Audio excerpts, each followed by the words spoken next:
What's up, guys? We are here with our third episode of Hardwood Talk. I had Young Mustard on this time. He has about 47.4k subscribers on YouTube, so go check him out. Link in the description box below. But we talked about the Chicago Bulls, we talked about Lonzo Ball, and we obviously talked about the NBA restart in the first couple of days of games. So like and subscribe on the video if you haven't already. My social medias are right here. My Instagram is at jackson.rogers_25, and my Twitter is at hardwoodvibes. So go follow me on both of those. Like, subscribe on the video. Let's get right into it. What's up, guys? We are back with another Hardwood Talk, and today for my third episode, I have Young Mustard.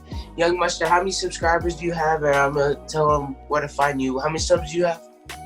About 47,000. Yeah, he has 47k. He makes some pretty good videos on his channel, so go check that out. But we're gonna get into a couple topics. First, we're gonna talk about this video that he made a couple days ago about Lonzo Ball. See, now I'm a big Lonzo Ball fan, and he kind of just demolished my man the other day. So, how do you feel about Lonzo Ball? I mean, Lonzo is not a bad player, bro. He's not a bad player. I think he has potential, but the potential, it's not like all-star level. You know what I'm saying? I don't think he'll ever make an all-star game. I don't think he'll ever be all-NBA. I sure as hell know he's never going to be an all-NBA player. Like I don't think he's going to be a superstar. That's just how I look at Lonzo. It doesn't mean he's trash. It doesn't mean he's trash. It doesn't mean he shouldn't be in the NBA. It's just there are things that Lonzo should be able to do that he can't do. And if people think that's a lie, then you're kidding yourselves. Lonzo can't finish with both hands. Lonzo, he can't hit a mid-range jumper. Even though he's good from three now, he wasn't like that in the beginning. He came out very shaky, and now all of a sudden he can hit threes, but he still can have those days where he's trash and he can't make anything. He's very inconsistent, and for a guy that's literally giving you triple singles, like this is the guy that was drafted number two overall. I'm sorry, that's disappointing. Now, For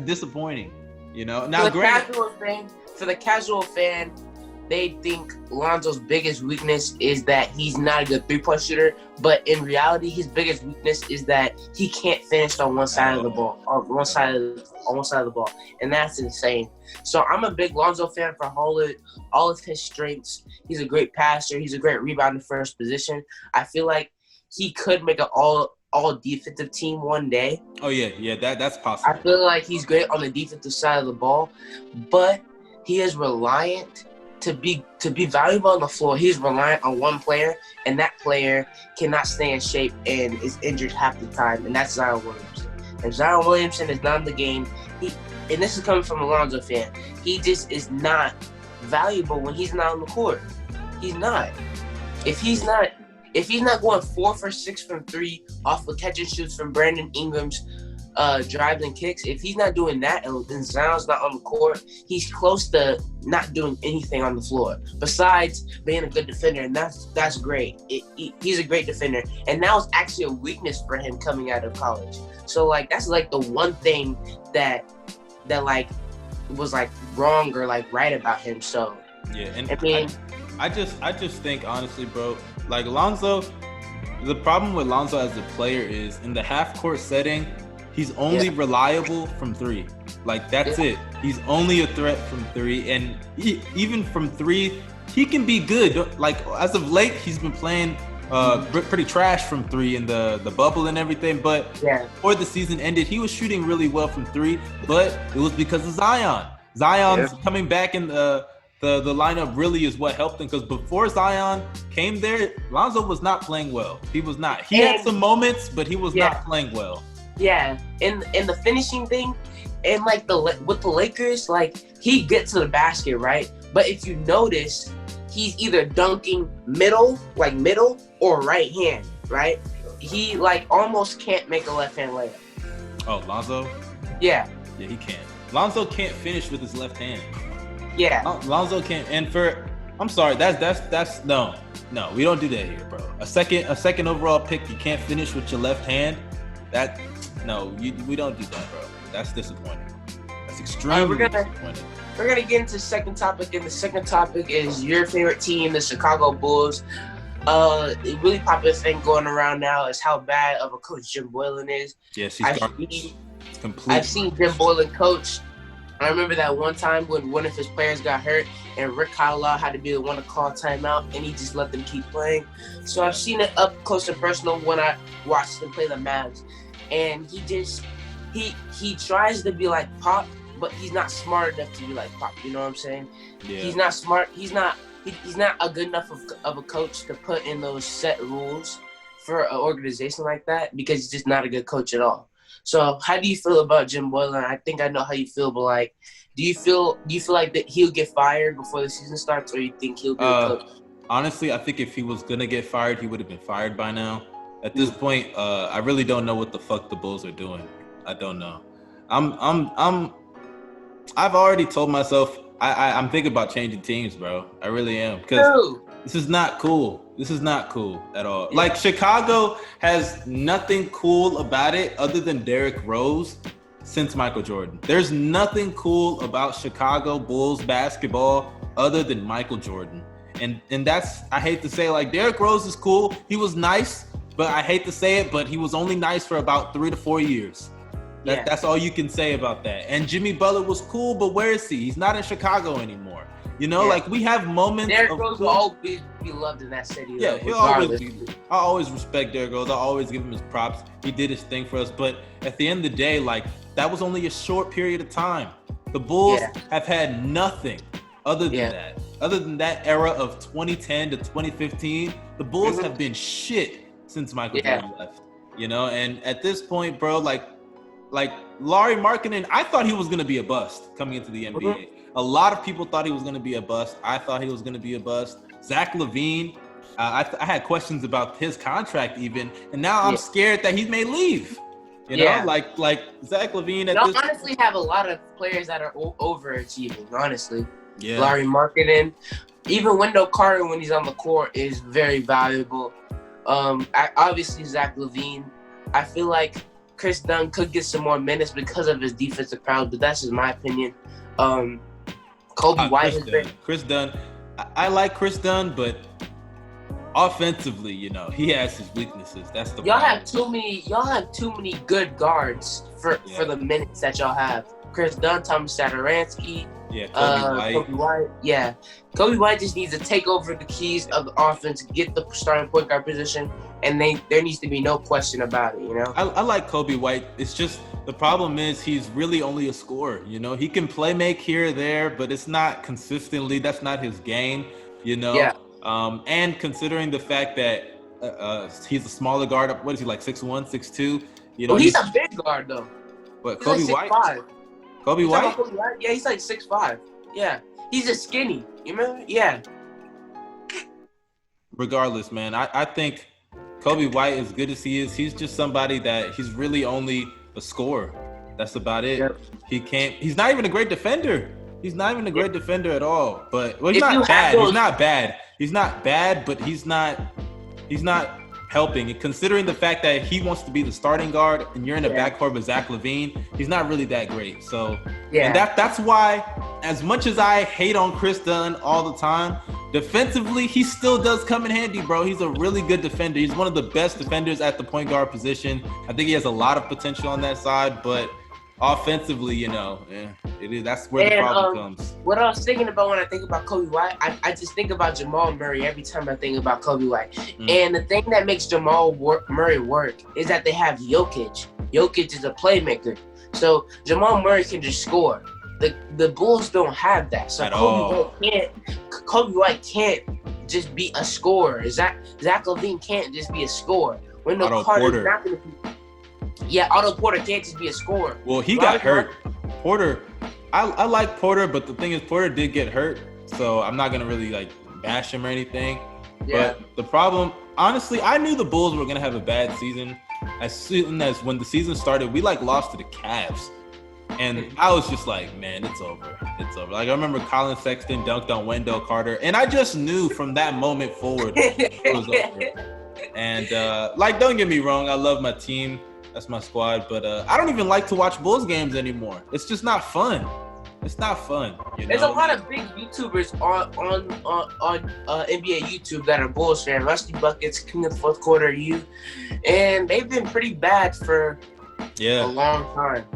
Like, honestly, I just at this point, bro, you need a culture change. That's really what you need. And if we have to trade one player on that team, personally, it would have to be Levine at this point because to get anything back, you got to get something. Lauri Markkanen's trade value, I really don't know how high it is personally. But Levine is somebody that's a bona fide scorer that can give you 20 points per game efficiently and consistently. Not many players can do that in the NBA. So, a good amount can, but you don't find those every day. And he has potential. What is he doing? I heard the Nuggets and the Kings are interested in Zach LaVine, though. Yeah, I heard the Kings rumors. The Kings rumors were there last year also. I heard that. I heard the Lakers rumors. Everybody has heard that. I really don't want to. I don't want to see that. I don't even want to think about that, to be honest. I've heard of. Really only LA, Sacramento. That's about it. Because I really don't know any other organizations that want to. Maybe I would say Golden State, but Golden State doesn't need them. No other organization really needs Zach LaVine. Maybe Milwaukee, because they need some guy that can create offense on their own. I personally, if I was Milwaukee, I would try to find a way to get Zach LaVine. Because I think defensively, they have a lot of great defensive pieces. Why am I even thinking about this? I don't even want to trade Zach LaVine. Forget this. I don't even want to wish that into existence, bro. I don't even want to wish Another thing I want to get into is just obviously everything going on in the bubble. Who do you think has been disappointing so far? And who do you think has like just roasted the occasion and been better than y'all thought they would be? Like TJ Warren, obviously as a player, as an individual, he's been way better. But a team, I'd say like maybe the Suns is the biggest surprise. We got surprised by them Monday. Y'all been struggling. Y'all been struggling in this bubble, man. Y'all been struggling. It's the end of the game. It's the end of games. It's the end of games, man. And I love Luka, but if we're gonna say he's a top 7 player, you gotta take a shot at 3 feet away from the rim. If we're gonna say that he's a top 7 player, you can't pass the ball out when you're 3 feet away from the rim. I'm sorry. And if he's gonna be a top 7 player, you can't be passing the ball in at the end of the game and not taking the shot. Another thing people don't talk about is he's a very streaky shooter. Because a lot of his threes are contested. Contested. His percentages are very off, and over the past couple of games, he hasn't been very good from 3. So I think that's the thing with the Mavs. I think the problem with the Mavs is they are so reliant on Luka and Porzingis that a lot of the other players can't do anything other than one specific thing. What I'm saying? Like Dorian Finney-Smith really is a defender.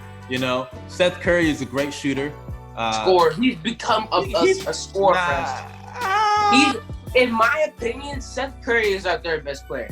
That's not saying much though. That's not saying much. Tim Hardaway. I know, but every time somebody brings up the Mavs, they say Luka Doncic, Kristaps, and then Tim Hardaway Jr. No.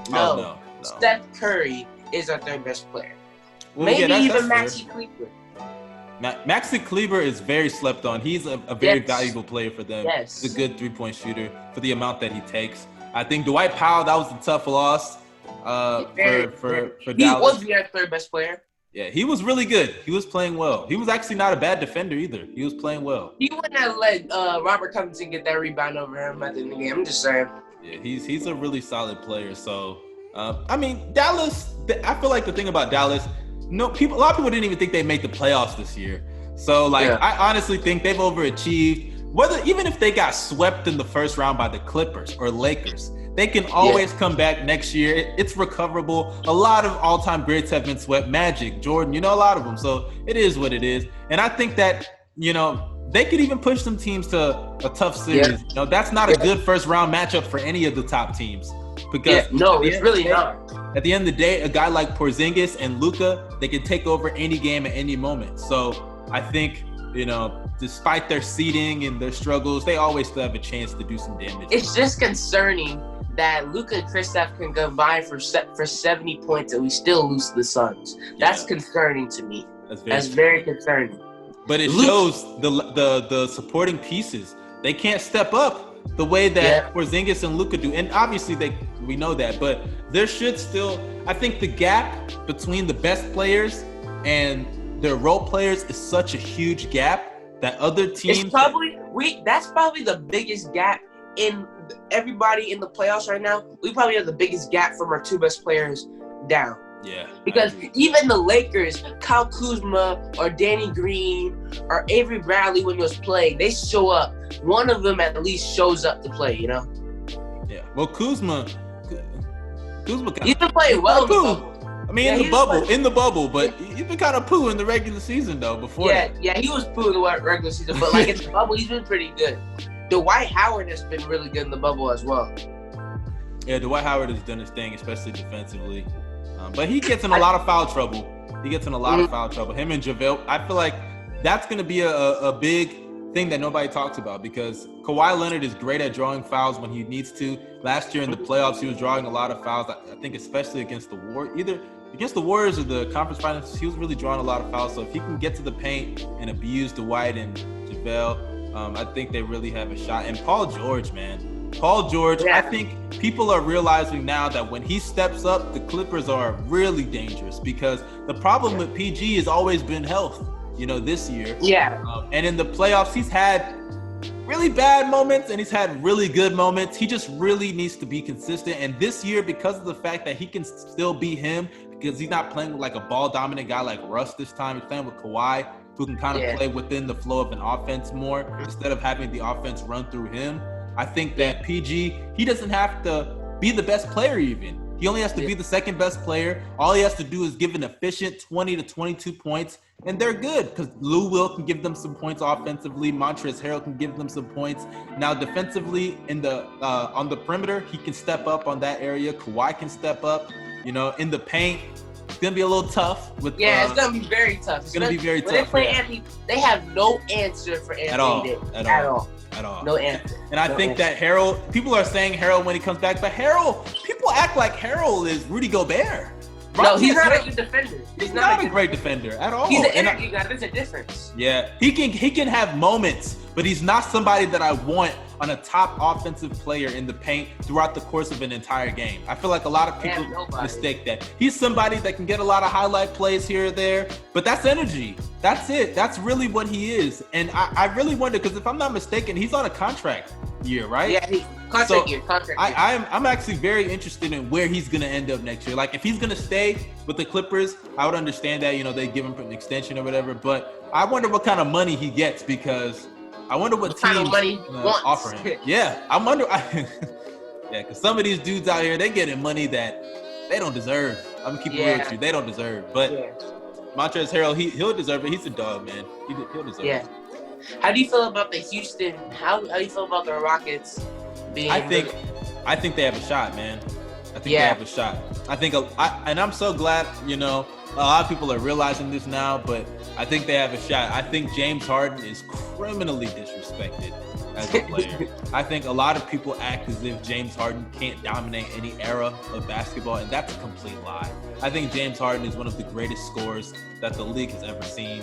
I think Russell Westbrook is, I've been very critical of Russell Westbrook on my channel, to be honest. I'm not his biggest fan, but I like Russ. I don't have anything against him. But I think a lot of people need to give him the criticism that he does deserve. Yeah. But this year, he's been amazing. He's been amazing this year. About Westbrook is Westbrook won't let the Rockets go 0 for 27 in the Western Conference Finals because he's going to get to the bucket when the threes aren't working.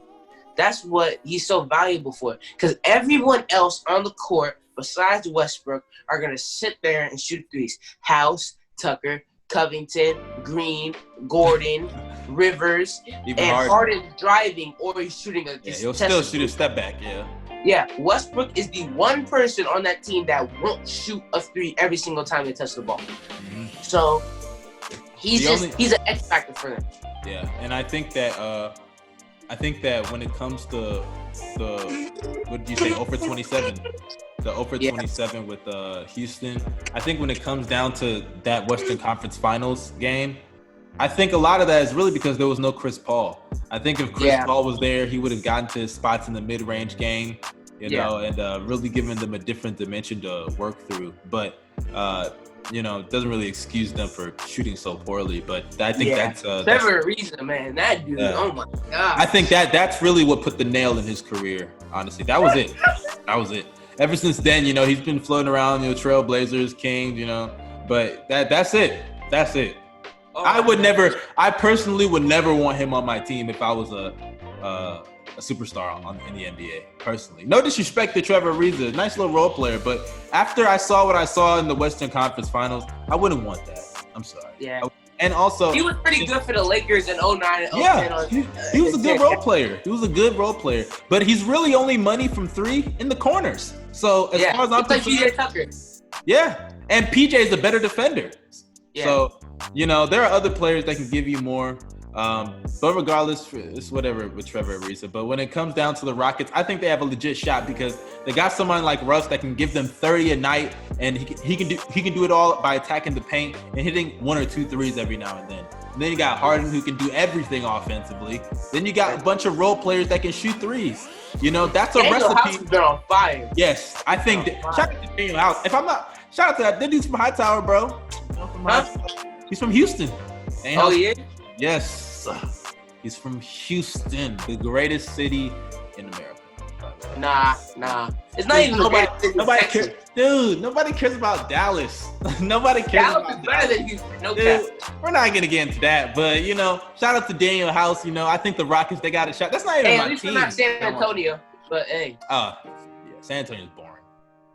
It's boring. I don't care. Their basketball team summarizes the city, as far as I'm concerned. Facts. Yeah, that's big facts. But yeah, I think the Rockets, they got a shot, bro. They got a shot. It's just Harden and Russ in the playoffs. They got to step up, man.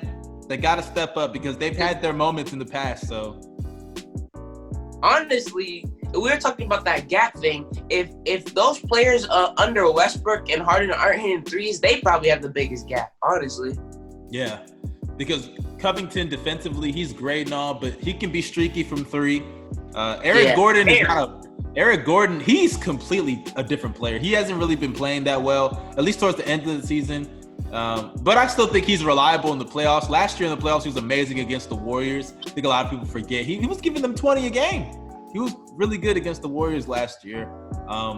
I think the removal of Clint Capella was actually a bonus because defensively, they haven't really dropped off the way people think they have. Rebounding-wise, I will admit, they're getting destroyed on the boards. They're getting destroyed on the boards. But considering that, you know, you got Robert Covington, who's another perimeter defender, you're really trusting that perimeter defense. That's really what you're trusting. James Harden's probably their best paint defender. PJ Tucker or James Harden. Yeah, I mean, James Harden when he tries, PJ Tucker. James Harden, honestly, I think his post defense, it's not bad. It's not because he's strong. James Harden is actually strong. He has a really strong frame. But he's not elite. I think a lot of people need to understand that he's not elite. He's not somebody that he's above average. Yeah, he's above average, but he's not a Giannis. He's not a Embiid. You know, I think a lot of people kind of act like he's such an amazing post defender, but when he gets it's in because his he's zone, a bad defender everywhere else. That's why. Yeah, like he doesn't defend the perimeter that well, you know. So as far as I'm concerned, Harden is a good defender. Let me not. He's a below average defender. I wouldn't say that. I wouldn't say that. I think he's average. I think he's an average defender. Average defender. That's how. Because some people just feel like he's just the worst defender of all time, and that's not a fact. No, he's not. He's not the worst defender of all time. Because I think even at times, to be honest, Russ can be worse on defense because Russ defensively this year, he's actually been really solid. I actually like what I've seen from him. I've seen a lot of energy from him. But the problem with Russ, he gets in a lot of foul trouble in a lot of critical moments because he always gambles in a lot of passing lanes, always tries to get the steal, you know, and even in his Oklahoma City days, you know, he would sometimes not play defense to get boards. But he kind of has that trick, kind of like Montrezl Harrell, because he's so full of energy, people think he's a defensive player, but he's really not, you know? He's not a bad one though. He's capable when he wants to, he can play borderline elite defense when he really wants. Sometimes elite defense. He can really put the clamps. I remember when him and Harden, ironically, it was one game. I think it was 2 years ago or a year or two ago, and Russ. It was the game-winning play. He got the block on Harden or a steal, something like that. He clamped him down. So I think Russ, when he really puts it on, he can have a pretty good perimeter game defensively. So I think the Rockets, they got a well-balanced team. Other than, well, not well-balanced, but they got not well-balanced. Yeah, my bad. Take that back. They got a pretty good team. They just got to be able to show up in the playoffs because that's really been their Achilles heel. James Harden in the playoffs and Russ, hopefully, you know, with the new system and with the system catered to his play style, he can show up. Mm-hmm. All right, man. I don't want to take too much of your time up. Thanks for coming on Hardwood Talk Episode 3. Make sure to go check out Young Mustard's channel. He has about 47K, as you said at the beginning of the show. Like and subscribe to the video if you haven't already. And I'll see you guys next time.